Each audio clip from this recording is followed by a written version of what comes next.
Kejari Kota Batu dalami dugaan kasus kredit usaha rakyat KUR mikro fiktif yang dilakukan oleh Bank BRI Cabang Batu. Hal itu disampaikan oleh Kejari Kota Batu, Didi Adiotomo, saat menggelar konferensi pers di kantor sementara Kejari Batu, Jalan Bukit Berbunga. Dikatakannya saat ini pihaknya tengah mendalami adanya dugaan KUR fiktif di BRI Cabang Batu periode tahun 2021-2023. Penyidik tengah fokus melakukan pendalaman agar bisa segera menetapkan tersangka, karena dalam kasus ini tentu melibatkan banyak pihak antara bank dan debitur. Dalam pendalaman sementara ada dua modus yang dilakukan, yaitu topengan dan tempilan. Untuk modus topengan, yang bersangkutan atau pihak bank membuat subjek seolah-olah mengajukan pinjaman, padahal faktanya tidak melakukan pinjaman, dan pihak dari bank mengambil pencairan tersebut secara full. Kemudian untuk modus tempilan, pihak bank mencari subjek yang seolah-olah membutuhkan pinjaman namun pencairannya tidak sesuai. Dugaan tindak pidana korupsi pencairan pengajuan pinjaman kredit usaha rakyat KUR Mikro BRI Unit Batu 1 tahun anggaran 2021 sampai dengan 2023. Tahun 2021 sampai dengan 2023. Di mana terkait dengan hal ini ada dua modus yang dilakukan, di mana kami masih proses penyidikan dan fokus melakukan pengembangan untuk mencari tersangka yang nantinya akan melakukan pertanggungjawaban terhadap perbuatan tersebut. Modus yang dapat kami sampaikan, modus yang dilakukan adalah ada istilah topengan dan tempilan. Topengan ini yang bersangkutan mengajukan atau membuat subjek seolah-olah meminjam, sedangkan faktanya dia tidak meminjam. Jadi kita bisa katakan seperti fiktif ya topengan ini.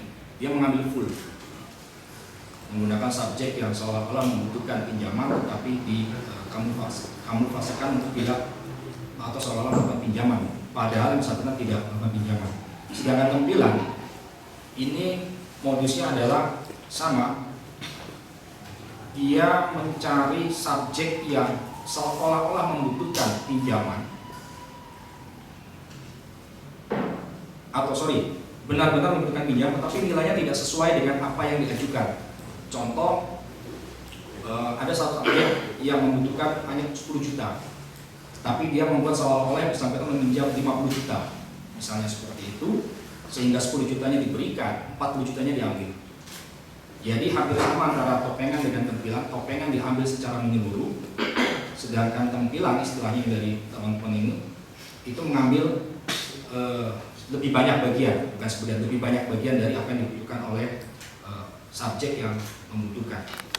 Sementara itu, Kasipitsus Kejari Batu, Pujo Rasmoyo, menerangkan, setelah terbit surat penyidikan, penyidik langsung memanggil beberapa pihak antara lain debitur atau orang yang namanya dipakai.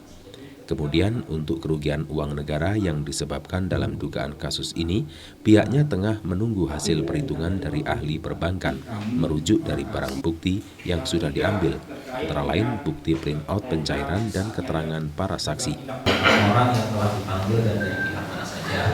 Jadi setelah kita terbitkan surat perintah penyidikan, kita langsung melakukan kajian dan mana-mana saja pihak yang akan kita lakukan pemanggilan. Jadi di sini kita lakukan pemanggilan dari berbagai macam pihak, tidak hanya dari debitur, yaitu orang-orang yang dipakai namanya, tapi juga kita lakukan pemanggilan dari pihak bank itu sendiri.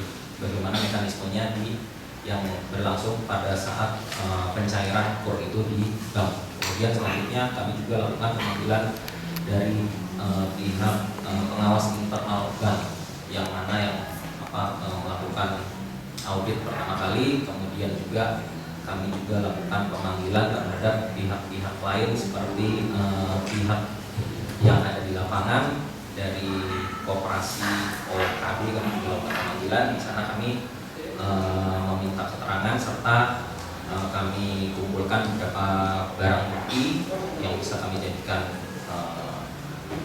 kami pergunakan sebagai bukti dalam perkara ini. Mungkin itu. Dari Kota Batu, Vicky Altivi melaporkan.